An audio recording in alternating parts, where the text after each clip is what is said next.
La haula wa la quwwata illa billah. Hakikat diri.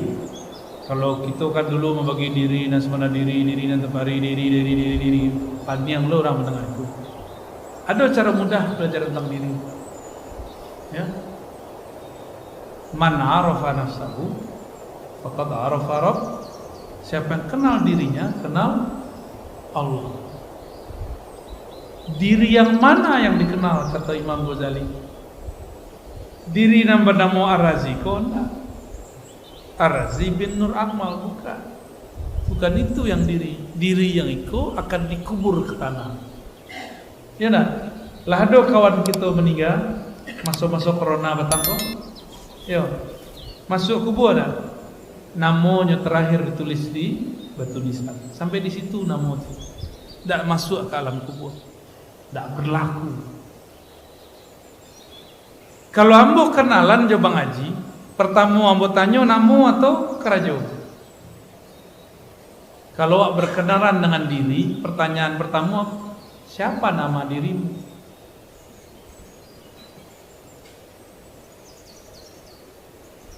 Berarti diri kita tuh ada namanya. Katanya mursyid, tapi nggak tahu nama, ya. Berhenti aja jadi mursyid. Malah anti ilmu nama. Padahal ilmu nama itu adalah ilmu Rasulullah ketika memanggil pohon.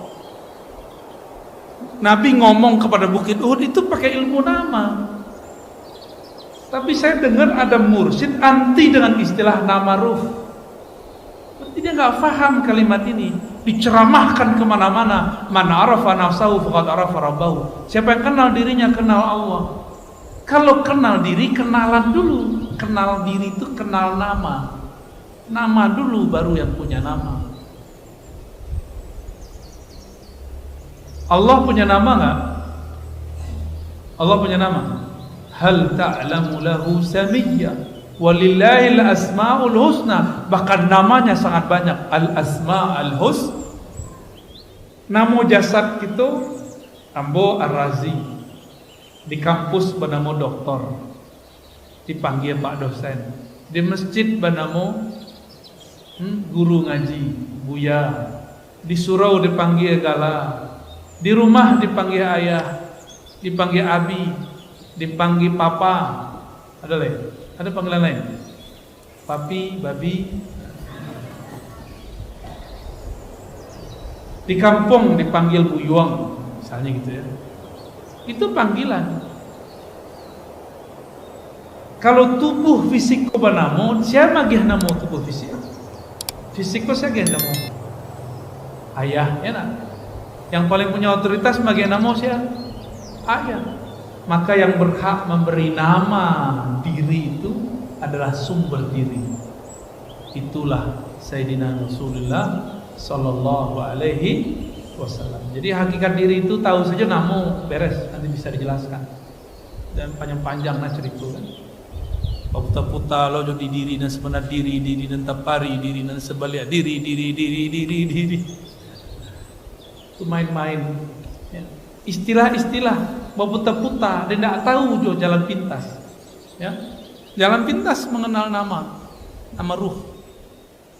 Nabi mengatakan kuntu nabiyan, aku sudah jadi nabi. Yang membocorkan namanya Nabi Isa. Siapa nama kenabian beliau? Nama sebelum Muhammad bin Abdullah namanya apa? Ahmad. Ahmad itu nama ruh. Jadi ruh kita itu bersumber dari Ahmad. Pasti ada nama. Nur dalam diri kita bersumber dari Nur Muhammad. Ada pula nama. Tapi nama itu bukan ambo. Itu wali-wali yang tinggi. Ya. Wali-wali yang pangkatnya Al-Ghaus. Ya. Pemimpin para wali. Tapi kalau tidak percaya ya sudah. Tidak masalah. Cuma ambo kembali. Kalau kita kenalan pertama yang ditanya apa? Kalau wak berkenalan dengan diri wak, seharusnya yang pertama sekali adalah kenalan dengan nama. Kira-kira gitu ya. Kalau belum tahu nama awak, cukup panggil saja ruh pecahan Nur Muhammad. Kepada ruhku yang bersumber dari Nur Muhammad. Al-Fatihah. Itulah boleh. Kalau lo tahu aja namo, loh, boleh mereka.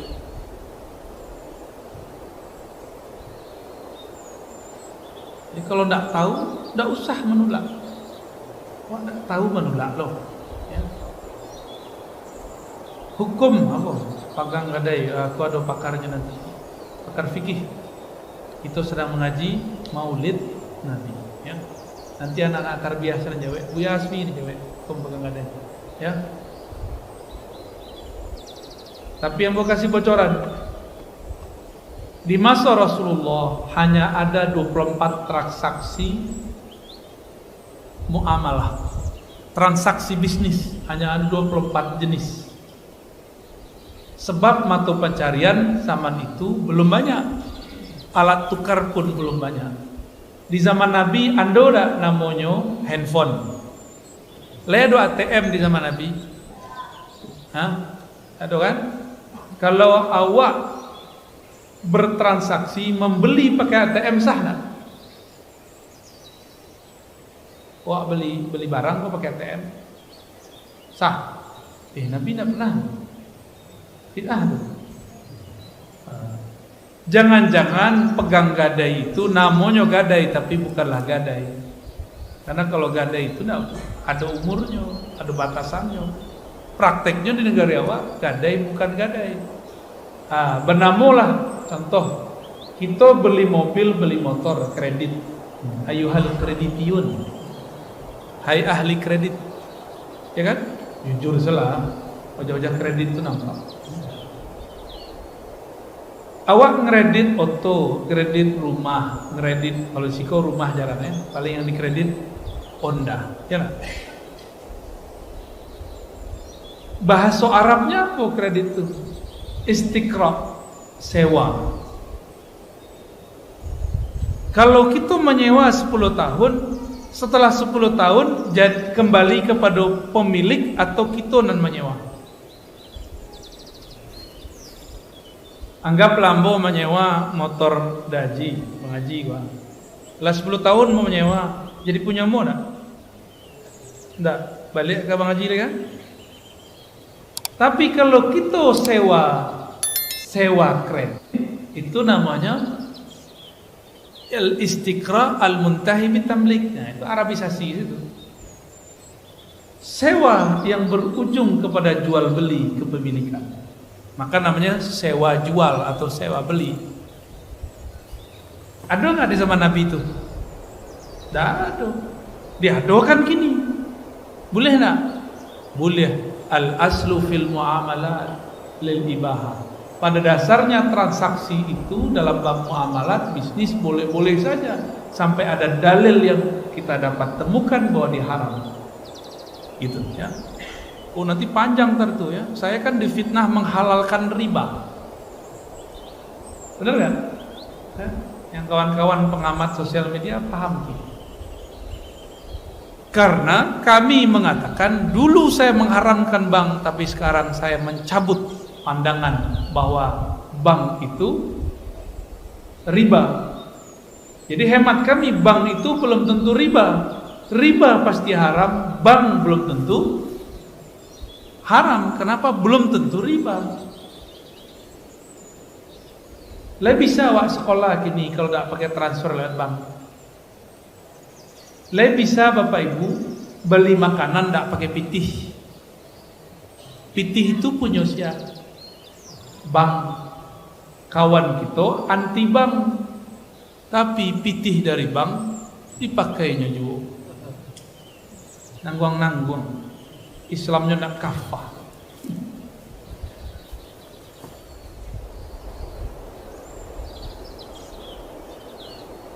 Tulisan tahun 72 mana?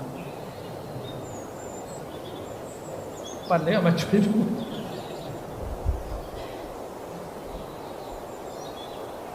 Apakah boleh berselawat sambil goyang? Maksudnya tuh Sallallahu alaihi Muhammad gitu ya. Jangankan sambil goyang, sambil bercakap sebut dia. Sambil nyetir sebut dia. Nanda boleh sambil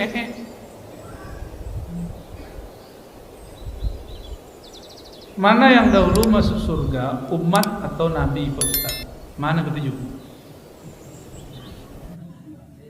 Hah? Nabi itu salah satu namanya Miftahul Jannah, atau dia mengatakan Anal Fatih. Akulah nabi pembuka. Kalau tidak dibuka dengan nabi, lain masuk awak surga. Tapi ketika umat masuk surga, nabi tidak masuk surga. Beliau cari lo umat lain ke masuk surga. Jadi nabi itu tidak butuh surga, karena beliau itulah sebenarnya hakikat surga.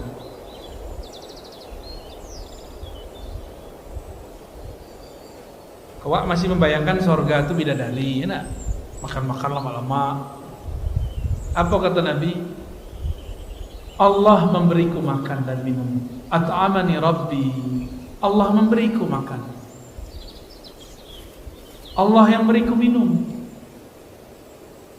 Jadi Nabi itu makan minum itu cuma memerankan sisi manusiawi. Beliau tidak makan setahun juga bisa. Ashabul Kahf atau Kahfi 309 tahun lalu nak makan tak minum, ya nak? Lain duit yo. Mana yang lebih hebat, Ashabul Kahfi atau Nabi Muhammad? Hah? Malu nah, yang kare. Siapa yang lebih hebat? Siapa yang lebih mulia? Berarti Nabi Muhammad pun walaupun 1000 tahun gak perlu makan sebenarnya. Jadi beliau itu kalaupun naruh batu di perut itu cuma menunjukkan empati ke sahabat. Aku juga belum makan, wahai sahabat. Gitu ya. Beliau nggak butuh sebenarnya. Ketika beliau minum air susu domba, itu domba atau kambing tidak bisa mengeluarkan susu, tapi dipegang Nabi keluar susunya. Berarti sebenarnya susunya dari siapa? Dari siapa kira-kira? Itu kambing kurus kering, jalannya letoy-letoy, dicolek dikit jatuh itu. Tapi si kambing diurut oleh Rasulullah, lalu diperah susunya keluar. Sebenarnya ini rahasia, keluarnya dari jari-jari Rasul. Keberkahan dari jari-jari Rasul. Nggak mustahil seorang kambing mengeluarkan air susu. Tapi Nabi perlu asbab. Nabi tunjukkan, kalau ingin minum sebabnya. Jadi Nabi itu walaupun hebat, tetap mengambil sunnatullah. Apa arti sunnatullah? Kalau ingin kayo. Kalau ingin pintar, belajar. Kalau ingin usul kepada Allah, suluk. Harus diambil, diperankan itu sebenarnya. Tidak ada yang instan itu, tidak ada. Instan itu cukup mie instan, ya. Satu yang instan akan instan pula pahitnya. Fa aynama tuwallu fasamma wajhullah. Tulisan Buya benar. Tapi tidak betul tulisannya. Kemanapun engkau memandang, sama, fa sama, kata kunci itu. Fa maka, berarti ada jaraknya, ada proses. Itulah namanya suluk. Sama di sana, kemanapun engkau memandang, maka di sana ada wajah Allah. Wajah Allah itu jangan dibayangkan wajah betawa. Wajah Allah itu maksudnya ada dua wajah istilah. Ada wajah ahadiyah, ada wajah samadiyah. Kita turunkan dari surah Al-Ikhlas. Paham ahadiyah samadiyah? Enggak? Pengen paham enggak? Kemanapun engkau memandang, di sanalah wajah Allah. Di sana engkau akan menyaksikan ahadiyahnya Allah. Allah itu esa. Enggak paham yo?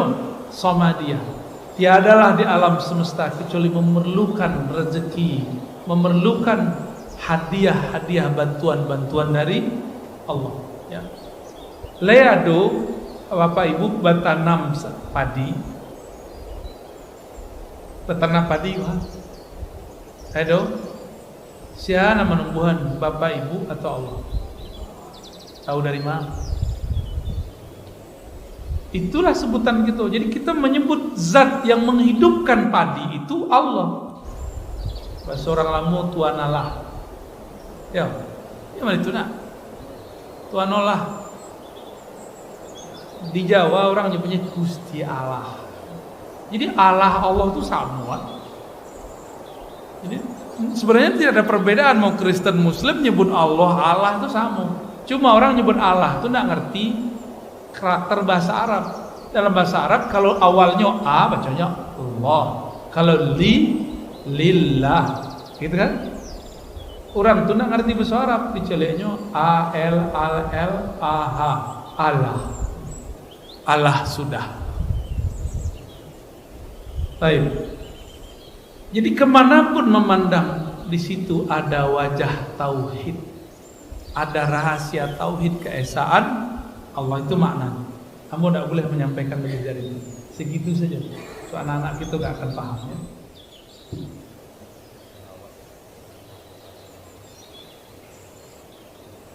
Oh bagus. Pantesan tulisannya kayak tahun 70-an ya. Saya tahu tulisan 70-an Miriam. Itu ketahuan tuh, berarti gurunya dulu produksi sekolah rakyat. Kalau anak-anak muda kok buru-buru tulisannya, sebabnya menulisnya di iPad. Tidak bisa menulis, tulisannya bentuk cakarayam. Ya, ndak Miriam kasuo, ndak Miriam lo kakidah. Tak ada bantuannya. Kalau orang dulu halus, kasar, saking halusnya ndak terbaca namanya. Apakah makna innallaha wa malaikatahu yusholluna 'alan nabi? Sesungguhnya Allah bersalawat kepada Nabi, bukan Rasul, an-Nabi. Salawatnya Allah kepada Nabi itu adalah hembusan ruhnya.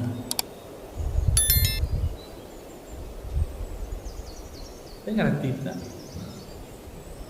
Kalau nggak ngerti berhenti di situ. Ya, kok pertanyaannya kan begitu. Apa salawat Allah kepada Nabi Muhammad? Hembusannya ar-ruh itu, hembusannya apa? Ahmad.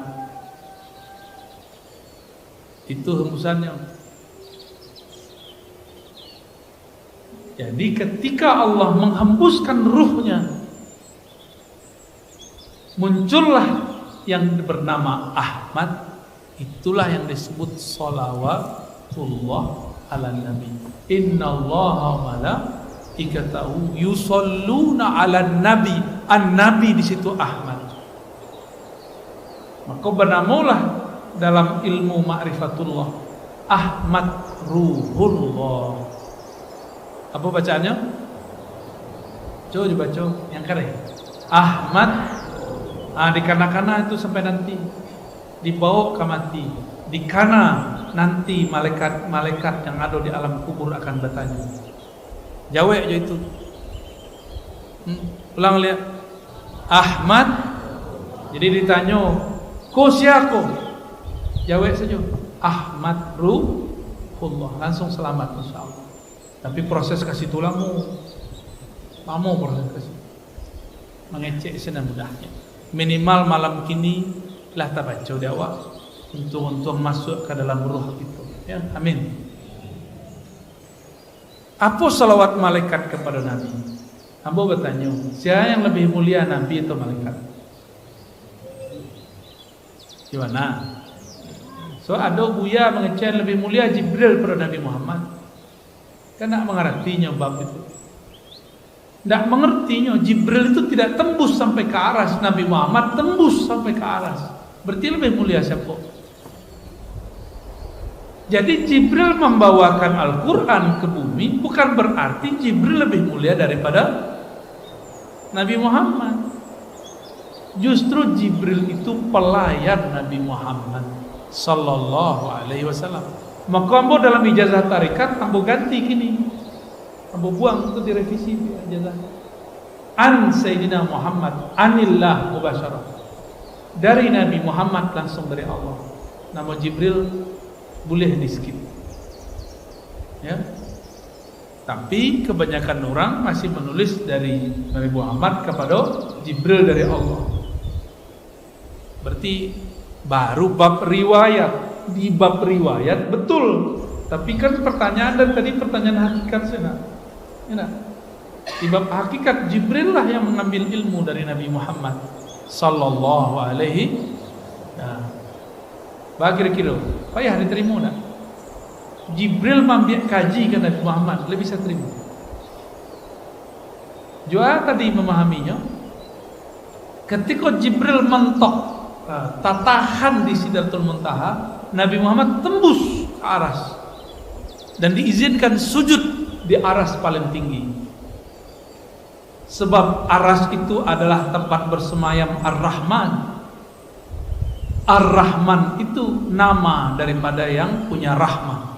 Rahmat itu adalah Nabi Muhammad sallallahu alaihi wasallam.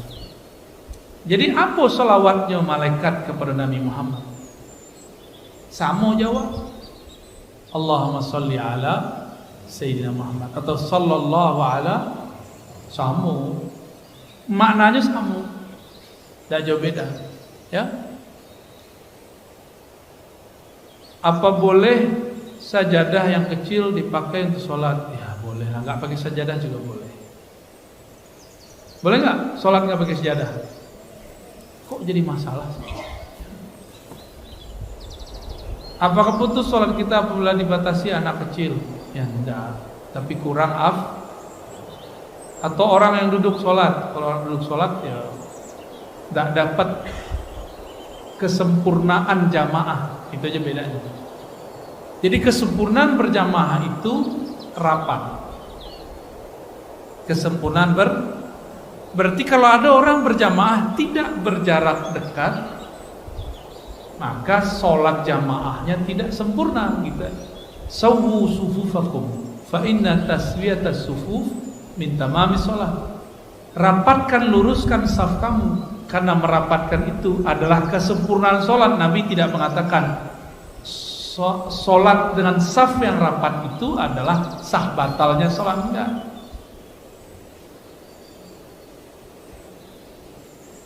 Kenapa Nabi? Kok santiang nak tanya ya? Siapa nak tanya? Santiang nak tanya. Kalau ndak santiang. Kalau kau santiang. Nabi kan mengatakan, man kana akhiru kalamihi la ilaha illallah dakhalal jannah. Siapa yang akhir kalamnya la ilaha illallah masuk surga. Kok Nabi sebelum wafat membaca ummati bukan la ilaha? Sebabnya. Sedih. Semoga jadi ulama besar nanti ya. Amin. Di mana sekolah? Lai pesantren. Kalau enggak, pindah ya. Al-Mansur, Darul Ma'mur. Ya lanjut ya. Lanjut sekolah.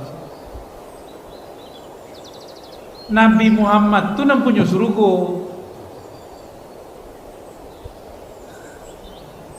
Kunci surga di tangannya. Lain perlunya mahar la ilaha illallah untuk masuk surga. La ilaha itu batang tubuhnya. Nafas Nabi itu la ilaha illallah. Jadi Imam Syibli ditanya, Syibli, kul la ilaha illallah. Aja Syibli, adenlah joran punya nama tu, jangan ganggu, uskut. Jadi Imam Syibli berangnya kepada orang dan sok-sokan. Orang kosok soal nak kicanya. Syibli, kul la ilaha illallah, dakhaltal jannah. Baca la ilaha kamu masuk surga. Hak beliau, aku selalu bersama dengan yang engkau sebut namanya. Nah, arti juga orang. Makanya Imam Syibli sebelum meninggal zikirnya Allah. Bagi yang belum faham zikir Allah, afdalnya meninggal baca la ilaha illallah. La ilaha illallah itu la ilaha nafi, illallah isbat, meniadakan lalu menetapkan.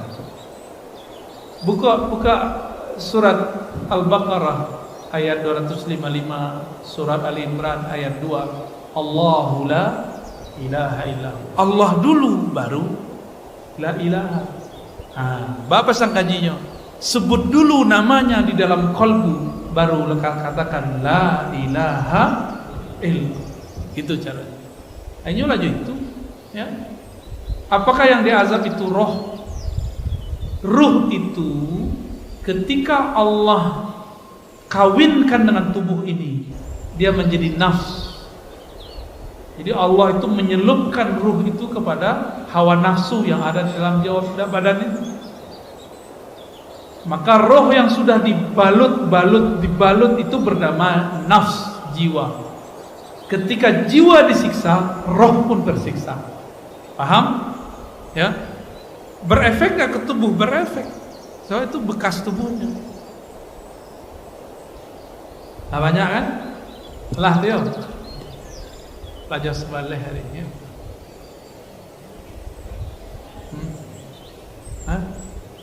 Kelas kecepalet kolalah tuh. Jadi Bapak Ibu alim ulama, semoga pertemuan kita diridhai oleh Allah. Tambah kenal kepada Rasulullah sallallahu alaihi wasallam. Semoga tahun depan maulidnya ada salawatnya. Jadi orang di Jawa, orang di Hadramaut, orang di Mesir, sebelum datang buyanya atau pas ulah datang buyanya, itu sudah banyak orang salawat, bisa sejam 2 jam bersalawat. Jadi tidak ada Bapak Ibu tuh kesepian menunggu anu saya nak tentu kan? Dari tadi antuk saya diam aja. Lain apa dibaca? Berbana tadi. Yang dibaca tadi. Berjanji. Ya. Nah, kalau bisa lebih panjang bacanya.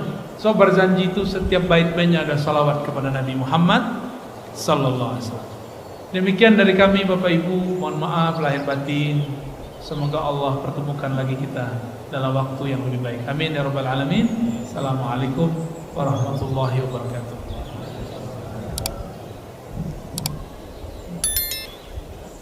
لا حول ولا قوة إلا بالله